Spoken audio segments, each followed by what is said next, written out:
How to log into the Twitter application. Hi everyone, welcome back to our channel The Solution Guy. In today's video I will simply guide you through the steps on how you can basically log into your own Twitter application. So just make sure to watch the video till the end.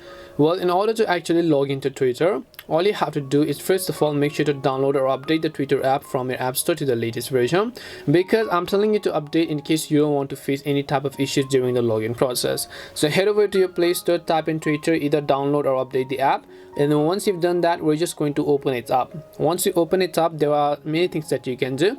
The first thing you can do is simply try to create an account if you haven't already. So just tap the create account button if you have not created an account. Tap on the search language, select a language, skip it, and then simply fill in the details and then create your account, right? But if you already do have an account, then you can just come back, then you can just select already have an account login, right? Just tap on the option. It will ask you to simply enter your phone number, your email address, or your username to log into your account.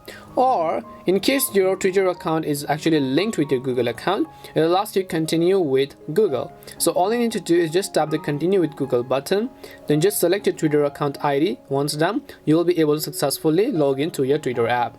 This is how you can log into Twitter. We hope the video was really helpful, and if it did help you, make sure to leave a like and subscribe to the channel. If you have got any more questions, feel free to leave them down. Thank you very much for watching, and see you in the next video.